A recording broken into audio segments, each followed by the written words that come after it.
La prima de riesgo de Francia supera a la prima de riesgo de Grecia porque el gobierno francés está a punto de desmoronarse ante su incapacidad política para cuadrar las cuentas. Veámoslo.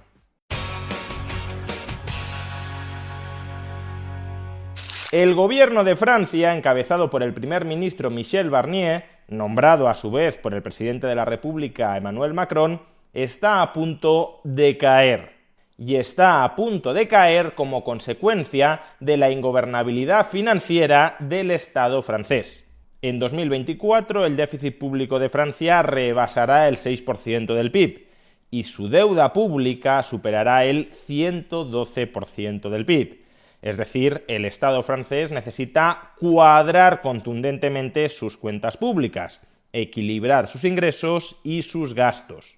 En muchas ocasiones, para cuadrar las cuentas, existen dos alternativas. Una es subir los ingresos y la otra es recortar los gastos.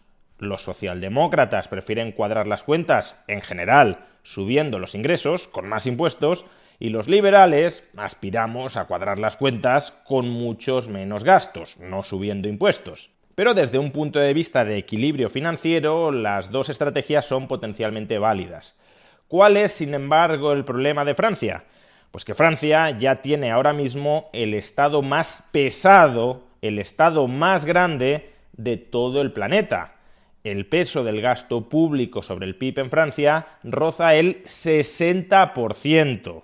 Y claro, siendo eso así, parece que la forma más razonable de cuadrar las cuentas, incluso para socialdemócratas como Macron, es fundamentalmente recortando el gasto, no subiendo todavía más una fiscalidad que en Francia ya es completamente sangrante. ¿Pero qué sucede? Pues que el gobierno francés carece de mayoría parlamentaria para sacar adelante sus cuentas. Recordemos que en las últimas elecciones legislativas, la extrema izquierda y la extrema derecha obtuvieron la mayoría de los diputados. Y por tanto, cualquier presupuesto que quiera salir aprobado en la Asamblea Nacional Francesa ha de contar o con la concurrencia, o con el apoyo de la extrema izquierda, o con el apoyo de la extrema derecha. O si no nos gustan los calificativos de extrema izquierda y extrema derecha, izquierda socialista y derecha nacionalista. Y claro, tanto la izquierda socialista como la derecha nacionalista son movimientos políticos fuertemente estatistas, sobre todo en Francia. Es verdad que en otros países puede haber otras derechas nacionalistas que no sean tan estatistas como en Francia, pero desde luego en Francia el lepenismo es profundamente estatista y estatalizador. Y eso significa que ni la izquierda socialista ni la derecha nacionalista quieren recortar gastos, o al menos no hacerlo de una manera apreciable. Por supuesto, tanto la izquierda socialista como la derecha nacionalista dirán que quieren recortar redundancias, despilfarros y gastos superfluos. Pero a la hora de la verdad, para cuadrar las cuentas, unas cuentas tan descuadradas como para que el déficit supere el 6% del PIB, a la hora de la verdad, para cuadrar unas cuentas tan descuadradas, necesitas recortar partidas que ni la izquierda socialista ni la derecha nacionalista quieren tocar. Por eso, ambos movimientos rechazan la propuesta de presupuesto planteada por el primer ministro Barnier, donde el grueso del ajuste es a través de los gastos, recortar 40.000 millones de gastos del presupuesto estatal, aun cuando, por supuesto, también se contienen subidas de impuestos, porque no perdamos de vista que todo el espectro político francés es estatista, también Barnier y también Macron, desde luego, subidas de impuestos por importe de 20.000 millones de euros. Es decir, que 2/3 del ajuste son a través del gasto y 1/3 a través de subidas de impuestos.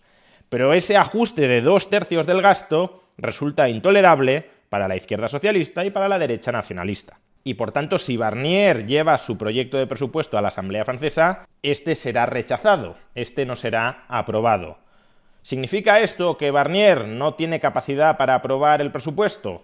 No, no significa eso. Constitucionalmente, Barnier tiene una herramienta que es la que ha terminado utilizando para aprobar el presupuesto. El gobierno francés puede aprobar el presupuesto estatal, digámoslo así, por decreto ley.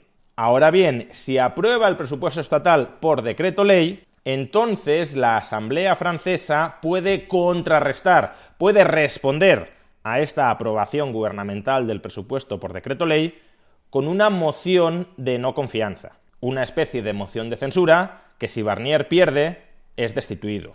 Y aquí la duda residía en si, en caso de que Barnier aprobara el presupuesto por decreto ley, Le Pen se atrevería a juntar sus votos con la extrema izquierda para tumbar el gobierno de Barnier.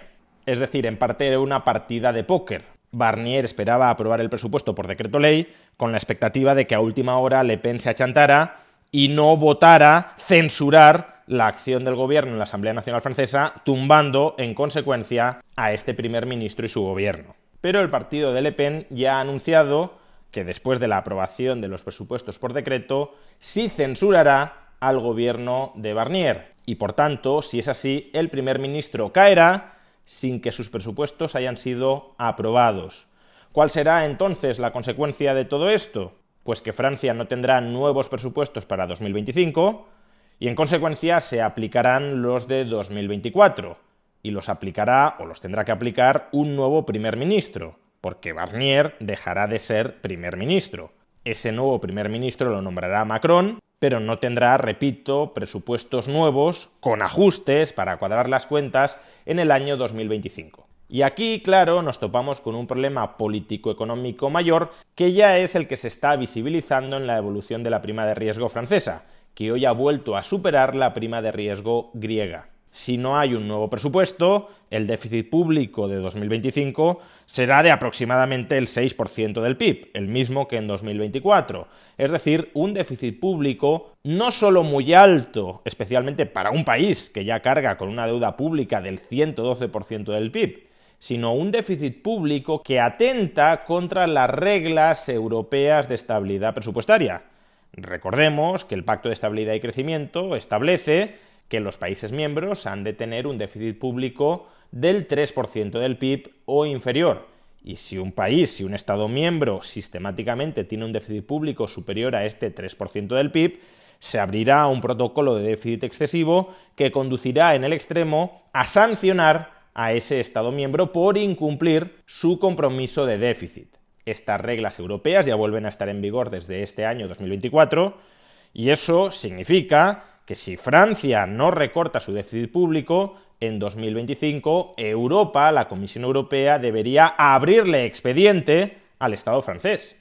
Pero claro, esto es un conflicto político de primera magnitud. Francia es la segunda economía europea y uno de los estados que claramente tiene más peso en la arquitectura institucional europea. ¿Se atreverá la Comisión Europea a sancionar a Francia si no recorta su déficit público? Si lo hace, se arriesga a que el movimiento antieuropeo dentro de Francia, el lepenismo, y no solo el lepenismo, pero de manera muy clara el lepenismo, todavía crezca más y por tanto se arriesga a que en no mucho tiempo se produzca una especie de Brexit a la francesa, una salida de Francia de la Unión Europea e incluso del euro. Y si la Comisión Europea no sanciona al Estado francés después de que éste incumpla clarísimamente el Pacto de Estabilidad y Crecimiento, entonces quedará muy claro que ese Pacto de Estabilidad y Crecimiento es papel mojado, que da igual si los Estados miembros lo respetan o no lo respetan. La Comisión Europea no hará nada. Y claro, si los distintos Estados miembros entran en una dinámica de sobreendeudamiento público, en mayor medida de lo que ya lo han hecho hasta la fecha, con la expectativa además de que el Banco Central Europeo vaya comprando el exceso de deuda pública que emiten muchos de estos estados, estabilizando sus tipos de interés y por tanto el coste de financiación de stocks de deuda tan descomunales, entonces lo que sucederá es que el euro caerá en el descrédito, de momento ya se halla en abierta depreciación frente al dólar, pero desde luego el descrédito al que me estoy refiriendo es muchísimo mayor que este, y ese descrédito, esa caída de la demanda de euros por ser una moneda no confiable en la medida en que los estados emisores de esa moneda no son financieramente confiables, esa caída de la demanda de euros necesariamente conduciría a un rebrote de la inflación. Y más inflación es todavía más descontento popular, necesidad de que el Banco Central Europeo suba los tipos de interés para frenarla, mayores tipos de interés suponen mayor carga financiera para los estados que se sobreendeudan, así como mayor estancamiento, mayor contracción de las economías europeas, y por tanto un caos político-económico en el conjunto de la eurozona derivado de que los Estados miembros de esta moneda única llamada euro no quieren ser financieramente responsables. Crisis política en Alemania y crisis política en Francia, es decir, crisis política en el corazón de la Unión Europea y de la eurozona. Ahora mismo, por tanto, la incertidumbre política y económica que sobrevuela a las instituciones europeas y a la moneda única están disparándose. Y están disparándose porque en esta arquitectura institucional las distintas castas políticas nacionales de la Unión Europea confiaban siempre en poder parasitar a los vecinos. Yo emito más deuda de la que debería emitir responsablemente, con la expectativa de que esa deuda la paguen otros o la paguemos entre todos a través de la inflación.